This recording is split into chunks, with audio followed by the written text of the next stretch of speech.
আমাদের এই দেশে হিন্দু থাকে, বৌদ্ধ থাকে, খ্রিস্টান থাকে, নাসারা থাকে, উপজাতি থাকে, আর অন্য অন্য মিশ্রিত ধর্ম বর্ণ লোকেরা থাকে। তো তারা থাকে, যদি এই দেশে ইসলামী হুকুমত কায়েম হয় তাহলে এমন হয়ে যাবে যে ইসলাম ধর্মের লোকেরা তাদেরটা ফিকির করবে, আর কাফের মুশরিক বেঈমান যারা আছে, যারা হিন্দু বৌদ্ধ খ্রিস্টান নাসারা আছে, উপজাতি আছে, এদের প্রতি খেয়াল রাখবে না, এদেরকে উৎখাত করে দিবে। এই প্রশ্নটা দাঁড় করায়। অথবা কোন একজন হিন্দুদের পক্ষ থেকে কেউ যদি সরকার হয়ে যায়, প্রাইম মিনিস্টার হয়ে যায়, তাহলে সেও কি করবে? মুসলমানদেরকে কচুকাটা করবে, মুসলমানদেরকে বিতাড়িত করবে।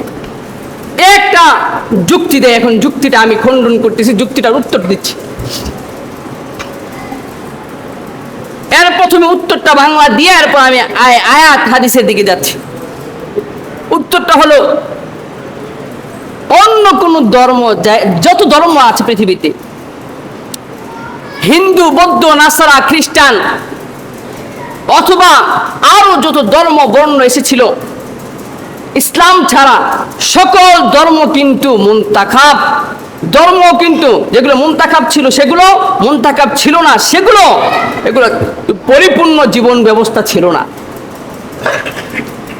যেমন তাওরাত আল্লাহ তাআলা মুসা আলাইহিস সালামের উপর নাযিল করেছেন, জবুর দাউদ আলাইহিস সালামের উপর নাযিল করেছেন, ইনজিল ঈসা আলাইহিস সালামের উপর নাযিল করেছেন, আর কুরআন আমাদের নবীর উপর নাযিল করেছেন। এই বড় চারটা কিতাবের কথাই বলি। এই চার কিতাবের মাঝে কোরআন ছাড়া তিনটা কিতাব কিন্তু সমস্ত উম্মতের জন্য পারফেক্ট না। কিয়ামত পর্যন্ত সকল উম্মতের জন্য উপযোগী করে আল্লাহ সৃষ্টি করেন নাই, বানান নাই, আল্লাহ পাঠান নাই। একমাত্র কোরআনকে সার্বজনীন সকল মানুষের জন্যই পাঠাইছেন কিয়ামত পর্যন্ত, এর ঘোষণা আল্লাহ দিয়ে দিয়েছেন। আল্লাহ স্পষ্ট ঘোষণা করেন পবিত্র কোরআনে, জনাবে হুজুর আকরাম সাল্লাল্লাহু আলাইহি ওয়াসাল্লামের মাধ্যমে আল্লাহ প্রকাশ করান, ঘোষণা দেওয়ান, এ নবী আপনি ঘোষণা দিয়া দেন আপনার সাহাবীদের সামনে, পৃথিবীবাসীর সামনে, আল-ইয়াওমা আকমালতু লাকুম দীনাকুম ওয়া আতমামতু আলাইকুম নি'মাতি ওয়া রাদিতু লাকুমুল ইসলাম দীনা। আল-ইয়াওমা আকমালতু লাকুম দীনাকুম, আজকে আমি তোমাদের জন্য তোমাদের ধর্ম, তোমাদের দ্বীনকে পরিপূর্ণ করে দিলাম।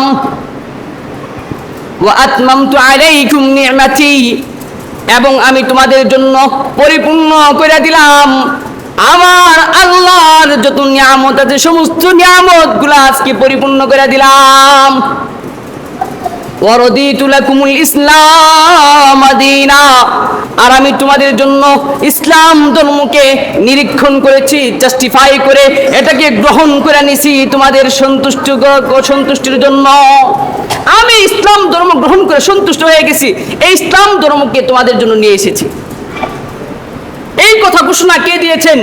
রাসূলুল্লাহ সাল্লাল্লাহু আলাইহি ওয়াসাল্লাম পুরা পৃথিবীবাসীর সামনে ঘোষণা করে দিলেন, কিয়ামত পর্যন্ত আর কোনো নবী আসবে না।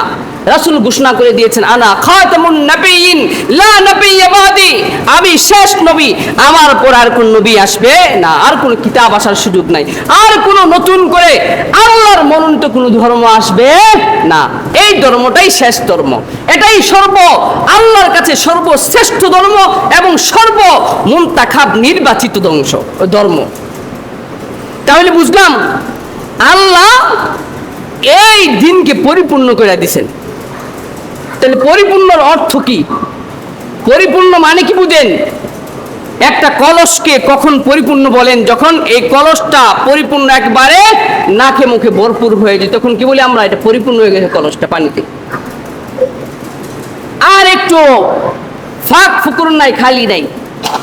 ইসলামের মাঝেও যত ধরনের হুকুম ভবিষ্যতে আসবে, অথবা ইতিপূর্বে গত হয়ে গেছে, বর্তমান ভবিষ্যৎ অতীত, সব কিছুর সমাধান নিয়ে, সব কিছুর বিশ্লেষণ দিয়ে, সব কিছুর একেবারে পুঙ্খানু সব বার্তা দিয়ে পরিপূর্ণ করে আল্লাহ ইসলামকে মনোনীত করেছেন।